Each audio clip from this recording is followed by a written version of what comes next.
ಎಲ್ಲರಿಗೂ ನಮಸ್ಕಾರ.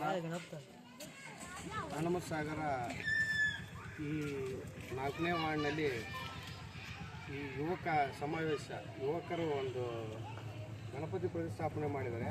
ಇದೊಂದು ವಿಶೇಷತೆ ಏನಂದರೆ ಇಲ್ಲಿ ಎಲ್ಲ ಸಮಾಜದ ಗುರು ಹಿರಿಯರು, ಹಿಂದೂ ಮುಸ್ಲಿಂ ಎಲ್ಲ ಜನಾಂಗರು ಕೂಡಿ ಇದೊಂದು ಹನುಮಸಾಗರಕ್ಕೆ ಮತ್ತು ನಮ್ಮ ಕುಷ್ಟಗಿ ತಾಲೂಕು ಮಟ್ಟಕ್ಕೆ ಮತ್ತು ಕರ್ನಾಟಕ ಕೊಪ್ಪಳಕ್ಕೆ ಪ್ರತಿಯೊಬ್ಬರಿಗೂ ಒಂದು ಒಳ್ಳೆಯ ಸಂದೇಶ.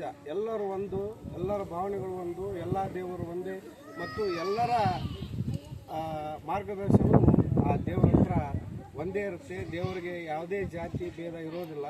ಎಲ್ಲರೂ ಭಾವೈಕ್ಯತೆಯಿಂದ ಈ ಹಬ್ಬವನ್ನು, ನಮ್ಮ ಈ ಮುಸ್ಲಿಂ ಹಬ್ಬವನ್ನು ಅವರ ಹಬ್ಬವನ್ನು ಹಿಂದೂ ಅವರು ಇದನ್ನು ಗೌರವಯುತವಾಗಿ ಪ್ರೀತಿ ವಾತ್ಸಲ್ಯದಿಂದ ನಡೆಸಬೇಕಾಗಿ ತೋರಿಸೋಕೆ ಈ ಸೌಹಾರ್ದಯುತವಾದ ಒಂದು ಸಂದೇಶ ನೀಡಲು ಇಲ್ಲಿಯ ಈ ವಾರ್ಡಿನ ಜನ ಮತ್ತು ಈ ವಾರ್ಡಿನ ಯುವಕರು ಮತ್ತು ಮಹಿಳೆಯರು, ವಿಶೇಷವಾಗಿ ಹಿಂದೂ ಮತ್ತು ಮುಸ್ಲಿಂ ಎರಡೂ ಗುಂಪಿನ ಯುವಕರು ಕೂಡಿ ಇದು ಸಂಭ್ರಮಾಚರಣವಾಗಿ ಅದ್ಧೂರಿಯಾಗಿ ಹನುಮಸಾಗರಲ್ಲಿ ಅತಿ ದೊಡ್ಡ ಸಂದೇಶವನ್ನು ನೀಡಲು ಹೊರಟಿರುವ ಈ ಯುವಕ ಮಂಡಳಿಗೆ ನಾವು ಹಾಗೂ ಈ ಗ್ರಾಮ ಪಂಚಾಯತಿಯ ಸದಸ್ಯರು, ಊರಿನ ಹಿರಿಯರು, ಎಲ್ಲ ಸಮಾಜದ ಮುಖಂಡರ ವತಿಯಿಂದ ಇವರಿಗೆ ಅಭಿನಂದನೆ ಮತ್ತು ಕೃತಜ್ಞತೆಗಳನ್ನು ಸಲ್ಲಿಸೋಕ್ಕೆ ಭಾಳ ಇಷ್ಟಪಡ್ತೀವಿ.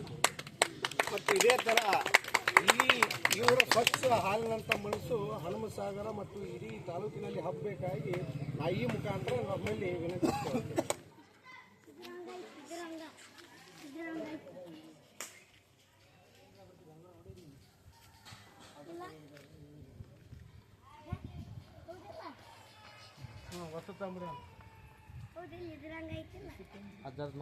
ಎಲ್ಲ ವಿಡಿಯೋ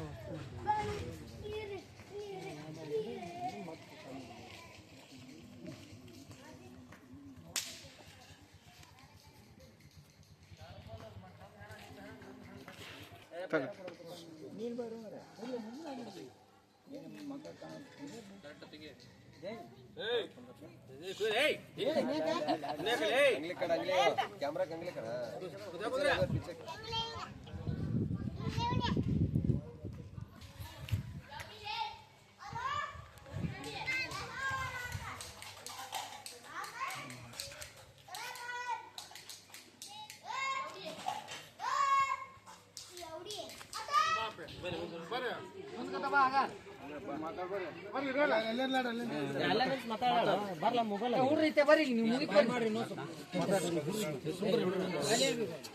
ಹನುಮಸಾಗರ ಗ್ರಾಮದ ವಾರ್ಡ್ ನಂಬರ್ 4ರಲ್ಲಿ ಇಲ್ಲಿಯ ಗ್ರಾಮ ಪಂಚಾಯತಿ ಸದಸ್ಯರ ಸಹಯೋಗದಲ್ಲಿ ಹಿಂದೂ ಮತ್ತು ಮುಸ್ಲಿಂ ಎಲ್ಲ ಸಹೋದರರು ಪ್ರತಿ ವರ್ಷವೂ 5 ದಿನಗಳ ಪೂಜೆ, ದಿನಾಲೂ ಸಂಪ್ರದಾಯದಂತೆ 2 ಹೊತ್ತಿನ ಪೂಜೆಯೊಂದಿಗೆ 5 ದಿನಗಳ ಗಣಪತಿ ಪೂಜೆ ಪ್ರಾರಂಭಗೊಂಡು 5 ದಿನಗಳ ನಂತರ ವಿಸರ್ಜನೆ ಮಾಡುತ್ತಾರೆ. ಇಲ್ಲಿ ಎಲ್ಲ ಹಿಂದೂ ಮತ್ತು ಮುಸ್ಲಿಂ ಸಹೋದರರು ಜೊತೆಗೂಡಿಕೊಂಡು ಈ ಹಬ್ಬವನ್ನು, ಗಣೇಶ ಚತುರ್ಥಿಯನ್ನು ಆಚರಣೆ ಮಾಡುವಂಥ ಸಂಪ್ರದಾಯ ಈ ಕಳೆದ 3 ವರ್ಷದಿಂದ ಇಲ್ಲಿ ಪ್ರಾರಂಭವಾಗಿರುತ್ತದೆ.